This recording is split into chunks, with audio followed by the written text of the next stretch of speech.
हाय, मैं हूं विकास और आप देख रहे हैं कॉमर्स फंडामेंटल। प्रीवियस क्लास में हमने फाइनेंस के बारे में डिटेल में स्टडी की थी। बिजनेस को फाइनेंस की क्या ज़रूरत है, बिजनेस फाइनेंस क्या है, उसकी क्या इंपॉर्टेंस है, उसकी क्या नीड है, इन सभी चीज़ों के बारे में हमने बात की थी। और लास्ट में हमने कहा था एक बिजनेस को 3 तरह की फाइनेंशियल रिक्वायरमेंट हो सकती है। लॉन्ग टर्म फाइनेंशियल नीड को पूरा करने के लिए हम लॉन्ग टर्म फाइनेंशियल रिसोर्सेज को यूज़ करेंगे।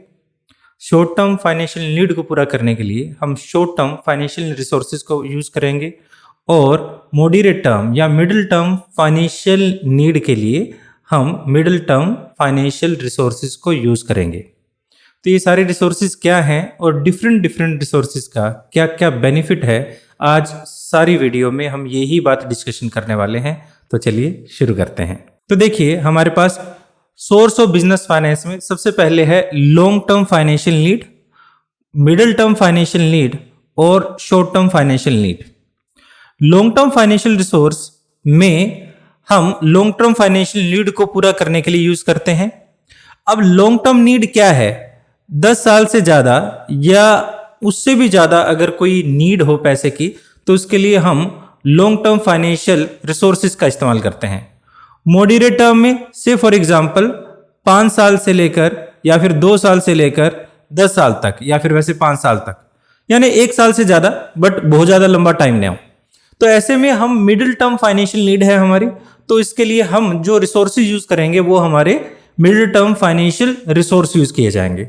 और शॉर्ट टर्म फाइनेंशियल नीड के लिए से for example up to 1 year, 1 साल की जरूरत को पूरा करने के लिए, अप टू 1 ईयर रिक्वायरमेंट को पूरा करने के लिए हम जो फाइनेंशियल रिसोर्सेज का इस्तेमाल करेंगे उसे हम शॉर्ट टर्म फाइनेंशियल रिसोर्सेज कहेंगे, जिसमें हमारे पास commercial bank, overdraft, cash credit, short term loan, discounting of bill, trade credit, inter corporative deposit ICDs कहते हैं।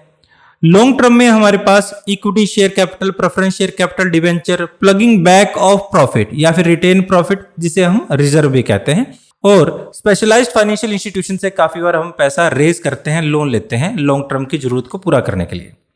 यहां पर मिडिल टर्म के लिए preference share, public deposit, commercial bank. अब यहां पर ये देख रहे होंगे कि लॉन्ग टर्म में भी और मिडिल टर्म में भी हमारे प्रेफरेंस शेयर जो है वो दोनों जगह आते हैं। हाँ जी, हम अपनी जरूरत के हिसाब से अगर हमारी लॉन्ग टर्म फाइनेंशियल रिक्वायरमेंट है उसके लिए भी हम प्रेफरेंस शेयर को इश्यू कर सकते हैं, और मिडिल टर्म फाइनेंशियल रिक्वायरमेंट है तो उसके लिए भी हम प्रेफरेंस शेयर को इश्यू कर सकते हैं।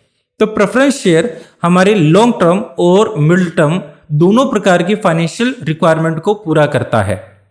अब बात यह आती है कि क्यों आप किसी सोर्स को क्यों इस्तेमाल करेंगे। किसी सोर्स को इस वजह से इस्तेमाल करेंगे क्योंकि यहां पर हम ये चेक करेंगे किसी कॉस्ट ऑफ डेट क्या है या कॉस्ट ऑफ फंड क्या है। कॉस्ट ऑफ फंड क्या है? जहां पर हमारे पास इक्विटी शेयर को मोस्ट एक्सपेंसिव फंड बोला जाता है, वहीं पर हमारे पास प्लगिंग बैक या रिटेन अर्निंग को हम most cheapest source of fund कहते हैं। मोस्ट चीपेस्ट सोर्स क्यों, और ये इक्विटी शेयर जो है मोस्ट एक्सपेंसिव सोर्स क्यों?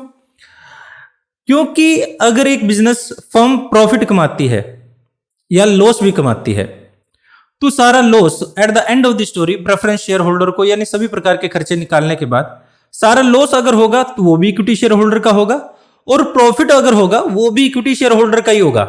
इस तरह से सबसे ज्यादा रिस्क जो है वो इक्विटी शेयर होल्डर ही बियर करता है। मोर रिस्क मोर गेन वाली कहानी है यहां पर भी। अगर इक्विटी शेयर होल्डर सबसे ज्यादा रिस्क बियर करता है तो सबसे ज्यादा प्रॉफिट भी इसको मिलता है। प्रेफरेंस शेयर होल्डर को एक सर्टेन अमाउंट फिक्स रेट से देने के बाद, और हर प्रकार के ये जो हम डिवेंचर वगैरह की बात कर रहे हैं ये सारे हमारे खर्चे हैं, क्योंकि यहां पर हम इंटरेस्ट पे करते हैं। सभी कुछ देने के बाद जो हम लास्ट में पे करते हैं वो इक्विटी शेयर होल्डर को देते हैं, तो जितना भी बचा वो सारा इक्विटी शेयर होल्डर का होता है। इस तरह से हम ये कह सकते हैं इक्विटी शेयर होल्डर जो है सबसे ज्यादा रिस्क एंड गेन हमारा इक्विटी शेयर होल्डर ही करता है। इसी वजह से इसको कंपनी का मालिक की तरह ट्रीट किया जाता है। होता भी है क्योंकि उसके पास वोटिंग राइट भी होते हैं और मैनेजमेंट में डिसीजन टेकिंग राइट्स भी होते हैं। आगे हम बात करें तो हमारे पास प्रेफरेंस शेयर, दोनों ही शेयर हैं। वैसे अगर आपने शेयर से रिलेटेड वीडियो अब तक नहीं देखी है, क्योंकि मैंने प्रीवियस वीडियो में भी लिंक दिए थे, मैं इस वीडियो में भी ऊपर की तरफ लिंक दे दूंगा, आई बटन से क्लिक करके आप वो वीडियो जरूर देख लेना, जो डिटेल में मीनिंग को बताएगा, प्रेफरेंस शेयर के टाइप और इक्विटी शेयर जो है वो क्या क्या रहेंगे, वो सारी चीजें उस वीडियो में बताई गई है। तो हम चलते हैं आगे, हमारे पास हम ऑर्डर वाइज देखेंगे। अब यहां पर बात कर रहे थे, थोड़ा ये रुक जाते हैं, इक्विटी शेयर और प्रेफरेंस शेयर किसी सोर्स को हम क्यों इस्तेमाल करेंगे। यहां पर बहुत सारे रीजन हैं। हमारा डेट इक्विटी रेशियो जो है वो हम मेंटेन करना चाहते हैं, या फिर हम अपने शेयर होल्डर की वेल्थ को बढ़ाना चाहते हैं। और वेल्थ को कब बढ़ाया जाएगा? पर शेयर होल्डर वेल्थ जब बढ़ेगी जब हम डेट फंड को भी इस्तेमाल करें। इसी को हम कहते हैं लीवरेज। लीवरेज जो आगे आने वाली क्लासेस में आप हो सकता है पढ़ेंगे। तो आगे हम चलते हैं, हमारे पास सबसे पहले फाइनेंशियल रिसोर्स है हमारा equity share. Equity share most long term financial resource है, क्योंकि कंपनी के स्टार्ट होने से, जब कंपनी स्टार्ट होती है वहीं से होता है, और एंड तक, जब तक कंपनी वाइंड अप नहीं हो जाती, इक्विटी शेयर जरूर रहते हैं। इस तरह से कंपनी की लाइफ के स्टार्ट होने से कंपनी की लाइफ एंड होने तक हमारे पास हमेशा इक्विटी शेयर रहते हैं। इस वजह से यहां पर most long term financial resource कह सकते हैं जो कि इक्विटी शेयर रहते हैं। शेयर क्या होता है? Small domination of capital is called share. पूरी कैपिटल जो है, एक कंपनी की पूरी कैपिटल छोटे छोटे पार्ट्स में डिवाइड कर दी जाती है, और हर एक पार्ट क्या कहलाता है? शेयर कहलाता है। से फॉर एग्जांपल एक कंपनी की जो कैपिटल है, मान लीजिए यहां पर 1 लाख है, अगर हम उसे 1000 पार्ट में डिवाइड करना चाहते हैं तो एक शेयर जो रहेगा 100 रुपए का एक शेयर रहेगा। शेयर का मतलब हिस्सा। अगर किसी पर्सन ने उस कंपनी में पैसा डालना है, हिस्सा लगाना है, तो वो एक शेयर 100 रुपए का खरीद लेगा। अगर ज्यादा पैसा लगाना चाहता है तो वो ज्यादा शेयर खरीद लेगा। तो इस तरह से जो कंपनी शेयर इश्यू करके जो भी पैसा कलेक्ट करती है, कैपिटल कलेक्ट करती है, उसी को हम इक्विटी शेयर कैपिटल कहते हैं। और इक्विटी शेयर कैपिटल के एब्सेंस में कोई कंपनी बन ही नहीं सकती। दोज हु इन्वेस्ट, जो पर्सन शेयर में इन्वेस्ट करते हैं उनको इक्विटी शेयर होल्डर कहते हैं। मैंने अगर किसी कंपनी में एक शेयर खरीदा है तो मैं शेयर होल्डर हूं, और वो ही नॉर्मली रियल ओनर माने जाते हैं किसी कंपनी के। और उनके पास अलग अलग राइट है, जैसे राइट टू वोट जो प्रेफरेंस शेयर होल्डर को नहीं मिलता। और इक्विटी शेयर होल्डर को यह भी कहा जाता है कि those who don't have any preferential right is called equity share holder. Equity share holder को कोई भी प्रेफरेंशियल राइट नहीं मिलता है। The appointment of director who run the company, ये ही क्या करते हैं? उस अपॉइंटमेंट करते हैं डायरेक्टर की जो कंपनी चलाता है। The equity share holder participate in management of the company indirectly. काफी बार इनडायरेक्टली ये इस कंपनी के अंदर पार्टिसिपेट करते हैं मैनेजमेंट में। मैनेजमेंट में होने वाले डिसीजन जो हैं वो सारे नॉर्मली काफी बार इक्विटी शेयर होल्डर भी उसका एक मेंबर हो सकता है, मैनेजमेंट बॉडी हो सकता है। रेट ऑफ डिविडेंड जो होता है इक्विटी शेयर होल्डर को सर्टन नहीं होता, फिक्स नहीं होता। जैसे प्रेफरेंस शेयर होल्डर का रेट होता है वो फिक्स होता है, बट यहां पर रेट जो है वो फिक्स नहीं होता, वो चेंज होता रहता है। और कंपनी जो है अगर बंद होगी, अगर कंपनी बंद होगी तो सबसे आखिर में जिसको पैसे मिलेंगे वो ही रहेंगे।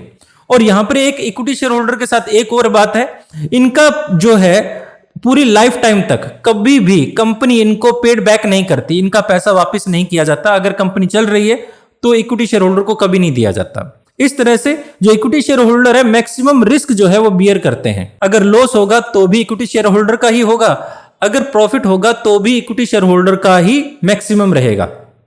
आगे हम यहां पर करते हैं, देखिए इक्विटी शेयर होल्डर की हमारे पास क्या क्या एडवांटेज है, इक्विटी शेयर्स की क्या क्या एडवांटेज है। अब अलग अलग लोगों को हम देखेंगे, अलग अलग लोगों को अलग अलग प्रकार से इसकी एडवांटेज मिलेगी। तो सबसे पहले अगर हम बात करें तो एक इन्वेस्टर को क्या फायदा है? एक इन्वेस्टर को भी बहुत सारे फायदे हैं। सबसे पहले यहां पर हम कह सकते हैं participate in managerial activity. Managerial activity के अंदर माने डिसीजन लेने की कैपेसिटी। एक पर्सन जिसके पास इक्विटी शेयर है वो वोटिंग राइट रखता है। अगर वो वोटिंग राइट रखता है तो यानी वो अपना वोट देने के अधिकार को इस्तेमाल करेगा। अब देखिए जितने भी सारे शेयर होल्डर होते हैं वो अपने वोट का इस्तेमाल करते हैं और एक डायरेक्टर को अपॉइंट करते हैं। तो एक तरह से यहां पर ये हुआ कि इक्विटी शेयर होल्डर ने अपना रिप्रेजेंटेटिव नियुक्त किया है। इस तरह से हम ये भी कह सकते हैं इनडायरेक्टली जो है कंट्रोल कंपनी को कौन कर रहा है, इक्विटी शेयर होल्डर ही कर रहे हैं। सेकंड हमारे पास एडवांटेज है to earn more by way of dividend.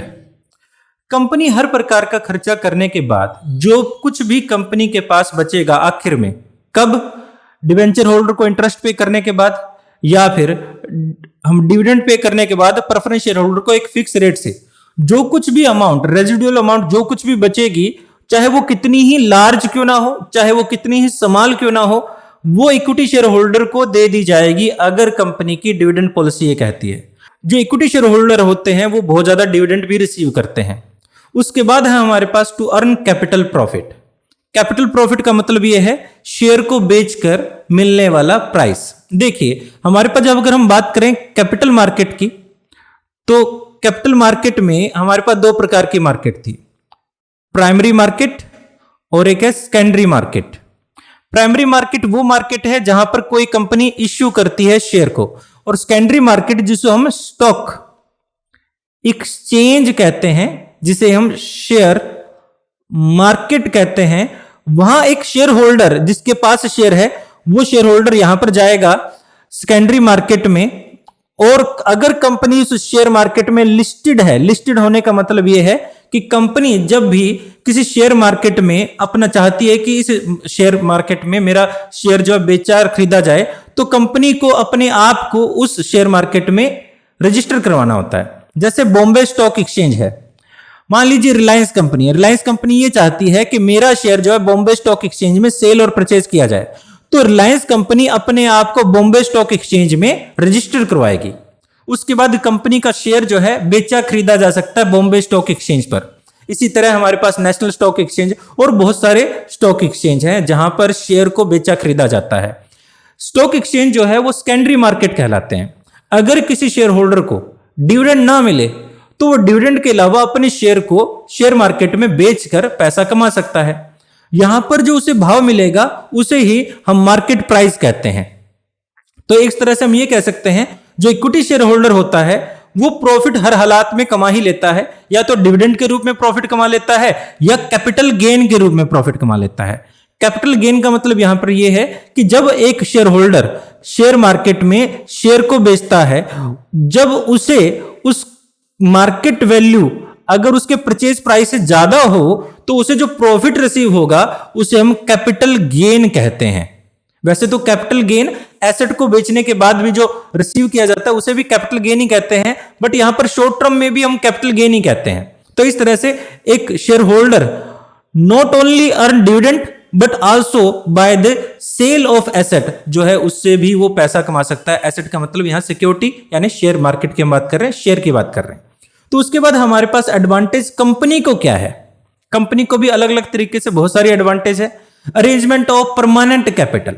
अब देखिए जो हमारे पास एक अगर हम प्रेफरेंस शेयर भी इश्यू करते हैं या फिर डिवेंचर लेते हैं, ये सारे के सारे रिडीमेबल होते हैं। रिडीमेबल कहने का मतलब ये है कि एक फिक्स टाइम के बाद ये सारा पैसा हमें लोन है, क्योंकि हमारे पास एक उधार है, हमें वो पैसा लौटाना होगा। चाहे प्रेफरेंस शेयर होगा तो वो भी रिडीमेबल होते हैं, अगर वो डिवेंचर है तो वो भी रिडीमेबल है। But in case of equity share हमारे पास जो इक्विटी शेयर है वो रिडीमेबल नहीं है, तो हमें यहां पर पैसा लौटाने की जरूरत नहीं है। ये जो कैपिटल रिसीव कर लिया हमें वेरी लॉन्ग टर्म के लिए रिसीव कर लिया है, कंपनी इसे लाइफ टाइम यूज करेगी। तो इस तरह से हम कह सकते हैं equity share provide long term permanent capital of the company, it is life time, ये लाइफ टाइम चलती रहेगी। Company is not to repay the share capital, इस तरह से कंपनी कभी इसे रिपे करेगी ही नहीं। अब दूसरी बात यह है, सेकंड हमारे पास क्या एडवांटेज है, नो फिक्स बर्डन।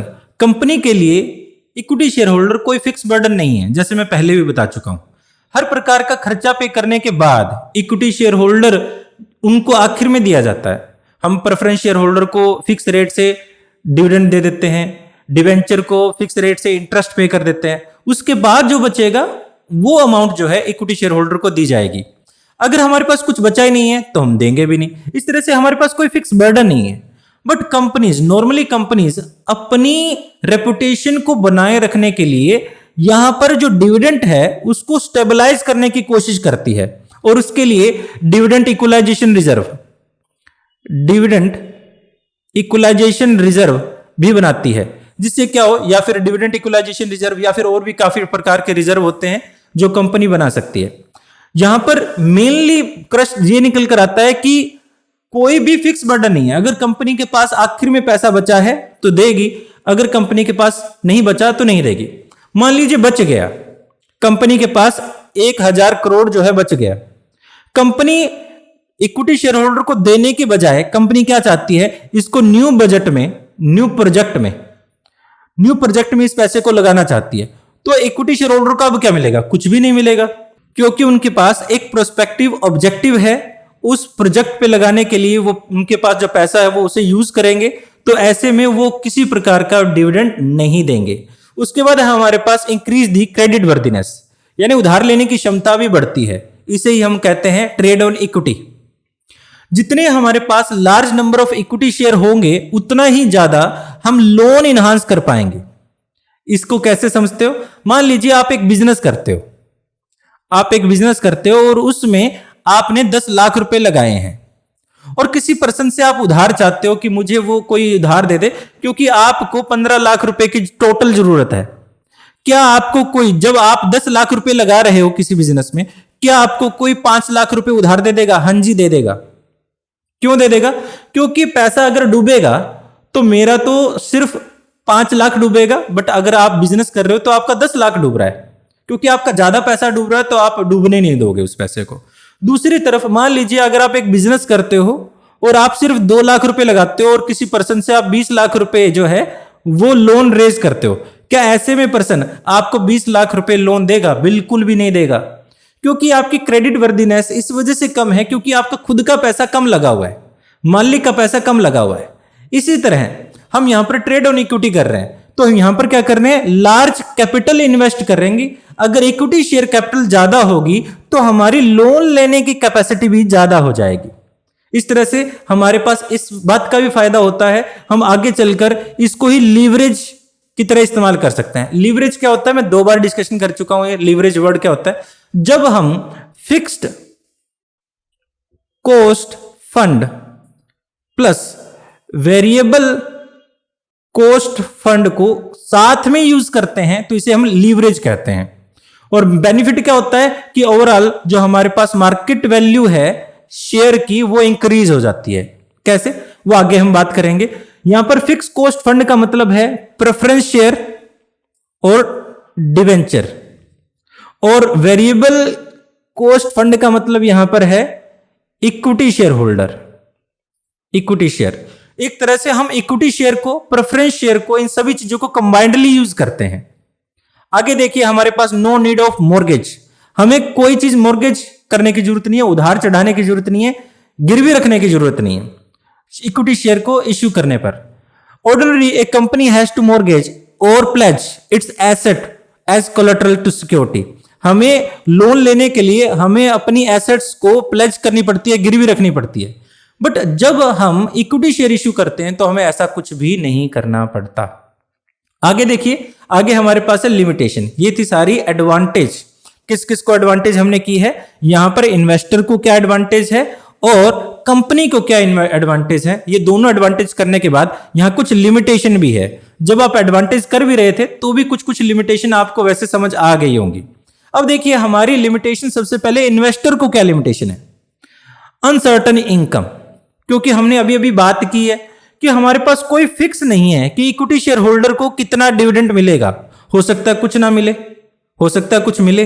तो इस केस में हमारे पास सर्टेनिटी नहीं है इनकम की कि डिविडेंड किस रेट से मिलेगा, कितना मिलेगा, मिलेगा भी या नहीं मिलेगा, कोई गारंटी नहीं है। इस तरह से हम कह सकते हैं यहां पर लिमिटेशन में पहली लिमिटेशन इन्वेस्टर को यह है कि कोई सर्टेनिटी ऑफ इनकम नहीं है। Since the rate of dividend paid on equity share is not fixed, income of the equity shareholder remain uncertain. ये uncertain रहती है, कभी बहुत ज्यादा भी होगी, कभी बहुत कम होगी, कोई गारंटी नहीं है कि वो मिलेगी भी या नहीं मिलेगी। Many a time keeping a view of future financial need, जो प्रॉफिट है उसको यूज कर लिया जाता है रिजर्व के तौर पर। तो यहां पर हमारे पास प्लगिंग बैक ऑफ इनकम है, उसको यूज कर लिया जाता है। तो एक जो हमारे इक्विटी शेयर होल्डर होते हैं उनको कुछ भी नहीं मिलता, ज्यादातर ये देखा गया है। आगे हमारे पास दूसरा जो है लिमिटेशन है वो है लॉस ड्यू टू रिसेशन। अगर रिसेशन हो जाए, रिसेशन का मतलब मंदा हो जाए, यहां पर at the time of recession due to fall in profit not only the rate of dividend drop sharply but there is a step fall in the market price of share. जब हमारे पास recession आएगा, मंदा आएगा, तो यहां पर वैसे तो हमारा इक्विटी शेयर होल्डर दो तरीके से प्रॉफिट कमा सकता था। वो डिविडेंड से भी प्रॉफिट कमा सकता था और अपने शेयर को बेचकर मार्केट में, शेयर मार्केट में भी पैसा कमा सकता था। बट अगर रिसेशन आएगा तो कंपनी का प्रॉफिट भी डिक्रीज होगा और उसकी मार्केट वैल्यू भी डिक्रीज होगी। इस तरह से उसको दोनों तरफ से ही नुकसान होगा अगर रिसेशन होगा तो। इसके बाद थर्ड हमारे पास लिमिटेशन है loss due to liquidation. Liquidation का मतलब कंपनी बंद हो गई। In case of liquidation of company या वाइंडिंग ऑफ द कंपनी, अगर कंपनी बंद हो जाती है तो सबसे आखिर में पे किसको किया जाता है? सबसे आखिर में पे किया जाएगा हमारे पास इक्विटी शेयर होल्डर को। आप सोच रहे होंगे जितना पैसा लगा है वो तो वापस आ जाएगा। नहीं, ऐसा नहीं है। मान लीजिए मेरे पास ये पेंसिल है, मैंने जब खरीदी, इस पेंसिल की कीमत मान लीजिए 5,000 रुपए है। मान लीजिए अगर मैं इसको बेचता हूं तो क्या मुझे वो 5,000 की मिलेगी? नहीं मिलेगी, क्योंकि उतना ही पैसा नहीं मिलता होता। उसकी वैल्यू डिक्रीज हो चुकी है, उसकी मार्केट वैल्यू डिक्रीज हो चुकी है, डेप्रिसिएशन लग चुका है, यूज की जा चुकी है ये पेंसिल। इस वजह से यहां पर क्या होगा? प्राइस ड्रॉप हो जाएगा। इस वजह से कंपनी जब बंद होती है तो उसके जब सारे ही एसेट्स को बेचा जाता है उतना प्राइस नहीं मिल पाता जितने में उसकी मार्केट वैल्यू या बुक वैल्यू में, बुक वैल्यू का मतलब वो वैल्यू जिस वैल्यू पर वो एसेट को खरीदा गया था, वो वैल्यू हमें नहीं मिलती है। ऐसे में लॉस होता है। अगर पैसा कम होता है तो वो सबसे आखिर में कौन बियर करेगा? हमारे डिवेंचर होल्डर बिल्कुल बियर नहीं करते, उनको पूरा पैसा मिल जाएगा, सबसे पहले मिलेगा। उसके बाद प्रेफरेंस शेयर होल्डर को दिया जाएगा क्योंकि वो प्रेफरेंशियल राइट रखते हैं। और आखिर में किसे दिया जाएगा? इक्विटी शेयर होल्डर को। अगर यहां पर लिक्विडेशन होता है तो सबसे ज्यादा लॉस किसको होगा? इक्विटी शेयर होल्डर को ही होगा। Loss due to speculation. Market में जो उतार चढ़ाव आता रहता है, मार्केट वैल्यू फ्लक्चुएट होती रहती है क्योंकि मार्केट वोलेटाइल है। वोलेटाइल का मतलब काफी मार्केट में जो स्थितियां हैं वो बदलती रहती है, जिसकी वजह से प्राइस जो है शेयर मार्केट का प्राइस चेंज होता रहता है, शेयर का प्राइस चेंज होता रहता है। इस वजह से जो मार्केट में प्राइस इंक्रीज डिक्रीज हुआ है उस वजह से भी प्राइस ड्रॉप या चेंज होता रहता है। इस वजह से भी हमें लॉस हो जाता है। अब देखिए यहां पर हमारे पास लिमिटेशन ऑफ कंपनी क्या है। लिमिटेशन ऑफ कंपनी में सबसे पहले no advantage of trade on equity. Trade on equity क्या था? जब हम इक्विटी शेयर को इश्यू करते हैं और इक्विटी शेयर जितने ज्यादा इश्यू करेंगे उतना ज्यादा लोन ले पाएंगे। अगर कंपनी सिर्फ और सिर्फ इक्विटी शेयर इश्यू ही करना चाहती है, किसी प्रकार का एक्सटर्नल लोन नहीं लेना चाहती, किसी प्रकार की बोरोड फंड यूज नहीं करना चाहती, तो वो किसी प्रकार का ट्रेड ऑन इक्विटी का फायदा नहीं उठा पाएंगे। ये सिर्फ तब है अगर कंपनी सिर्फ और सिर्फ इक्विटी शेयर इश्यू करती है, तभी हमें ट्रेड ऑन इक्विटी का फायदा नहीं होगा, एडवांटेज हम उठा नहीं पाएंगे। आगे हमारे पास है no flexibility in capital structure. देखिए हमारे पास कैपिटल स्ट्रक्चर में कोई फ्लेक्सिबिलिटी नहीं होगी। क्यों नहीं होगी? यहां पर वैसे तो नॉर्मली देखा जाए, आपको थोड़ा टाइम पहले ही बात हमने की थी कि हमारे जो प्रेफरेंस शेयर हैं और डिवेंचर हैं, हम उनको रीपे कर देते हैं, रिडम्पशन कर देते हैं, और जितनी हमारी कैपिटल है, जितनी जरूरत है उसके अकॉर्डिंग हम अपने प्रेफरेंस शेयर को और डिवेंचर को इश्यू कर देते हैं। इस तरह से हम कह सकते हैं अगर हमें कैपिटल स्ट्रक्चर हम श्रिंक करना चाहते हैं, छोटा करना चाहते हैं, किस केस में? अगर हमारे पास प्रेफरेंस शेयर है और डिवेंचर है तो उस केस में हम उसको रीपे कर देते हैं, रिडम्पशन कर देते हैं और अपनी कैपिटल को कम कर देते हैं। अगर हमारे पास हमें ज्यादा चाहिए तो हम उसे इश्यू कर देते हैं और हमारे प्रेफरेंस शेयर को, डिवेंचर को बढ़ा लेते हैं। बट ये चीज पॉसिबल नहीं है इक्विटी शेयर के केस में। इक्विटी शेयर के केस में अगर कोई कंपनी शेयर इश्यू करती है तो उसको लाइफ टाइम तक कभी रिडीम नहीं कर सकती। वो शेयर इश्यू हो चुके हैं, लाइफ टाइम तक रहेंगे। तो इसका यहां पर एक बेसिक सा करैक्टर है इक्विटी शेयर का। यहां पर जो कैपिटल स्ट्रक्चर होगा कंपनी का, वो कंपनी जो सिर्फ इक्विटी शेयर इश्यू करती है उसका कैपिटल स्ट्रक्चर फ्लेक्सिबल नेचर का नहीं होगा। अब थर्ड हमारे पास क्या है limitation? Loss due to interfere in management. जैसे कि हम जानते हैं हमारे जो इक्विटी शेयर होल्डर होते हैं वो वोटिंग राइट रखते हैं और वो डायरेक्टर को अपॉइंट करते हैं मिलकर एक वोट देकर। इस तरह से अगर कोई पर्सन बहुत ज्यादा शेयर खरीद लेता है तो वो अगर बहुत ज्यादा शेयर खरीद लेता है तो उसके पास कंट्रोल हो सकता है मैनेजमेंट का। काफी बार लोग इस वजह से इक्विटी शेयर खरीदते हैं कि उनके पास मैनेजमेंट कंट्रोल आ पाए। सिर्फ उनका मेन ऑब्जेक्टिव पैसा इन्वेस्ट करना नहीं होता, प्रॉफिट कमाना नहीं होता, उनका मेन ऑब्जेक्टिव कंट्रोल करना भी होता है। तो इस तरह से हम कह सकते हैं वहां पर क्या हो जाएगी, मैनेजमेंट में इंटरफेयर हो जाएगा उस शेयर होल्डर के द्वारा। तो हम कह सकते हैं loss due to interfere in management. आगे हमारे पास मोर फ्लोटेशन कॉस्ट। ये फ्लोटेशन कॉस्ट क्या होती है? इक्विटी शेयर को इश्यू करने के लिए हमें बहुत सारे खर्चे पहले करने पड़ते हैं। जैसे हमें इश्यू करना पड़ता है, प्रोस्पेक्टस इश्यू करना पड़ता है, हमारे जो कमर्शियल बैंक्स है उनसे डील करना पड़ता है, काफी बार ब्रोकरेज देना पड़ता है। इस प्रकार के बहुत सारे खर्चे हमारे पास होते हैं और ये सारे खर्चे शेयर इश्यू करने के लिए हमने कर रहे हैं। इस वजह से इन खर्चों को हम फ्लोटिंग कॉस्ट कहते हैं और इक्विटी शेयर में हमारे पास फ्लोटिंग कॉस्ट सबसे ज्यादा होती है। आगे हमारे पास no tax advantage. Equity share holder को किसी प्रकार की टैक्स एडवांटेज नहीं है। टैक्स एडवांटेज का मतलब यह है कि हमारे पास इक्विटी शेयर इश्यू करने से कंपनी को टैक्स का बेनिफिट नहीं होगा। मान लीजिए एक कंपनी है, वो डिवेंचर इश्यू करती है 10 लाख रुपए के। डिवेंचर इश्यू करने पर 10 लाख रुपए का मान लीजिए 10% है, 1 लाख रुपए वो हर साल इंटरेस्ट पे करती है डिवेंचर पर। अब ये जो इंटरेस्ट पे करती है कंपनी, ये कंपनी के लिए खर्च है और खर्चे जितने बढ़ेंगे टैक्स उतना ही कम होगा। क्यों? क्योंकि उससे प्रॉफिट भी कम हो जाएगा और प्रॉफिट कम होने से हमारे पास टैक्स भी कम हो जाएगा। बट दूसरी तरफ अगर हम इक्विटी शेयर इश्यू करते हैं तो उस पर हमें कोई प्रकार का, किसी भी प्रकार का टैक्स बेनिफिट नहीं होता है। Interest paid on debenture is show on the other expenses the profit and loss account of the company, consequently profit of the company reduce, simultaneously the company पे लेस कॉर्पोरेट टैक्स। बट दूसरी तरफ हमारे पास equity share के case में इस प्रकार का कुछ भी नहीं होता है। तो इस तरह से हम कह सकते हैं जो एक्सपेंसेस हैं वो एक डिविडेंड का पार्ट है और उन पर टैक्स बर्डन जो है वो उतना ही रहेगा। ये था हमारा long term source of finance, equity share. मैं उम्मीद करता हूं कि आपको इक्विटी शेयर अच्छे से समझ आया होगा, इसके एडवांटेज, इसकी डिसएडवांटेज और ये long term source of finance जो है ये कितना जरूरी है, हम ये सारे पॉइंट जो है अच्छे से समझ पाए होंगे। अगर आपने चैनल को अब तक सब्सक्राइब नहीं किया तो प्लीज़ चैनल को सब्सक्राइब करें, बेल आइकन को प्रेस करें और वीडियो को लाइक करना बिल्कुल ना भूलें। फिर मिलते हैं किसी और वीडियो में। Thanks for watching and have a piece.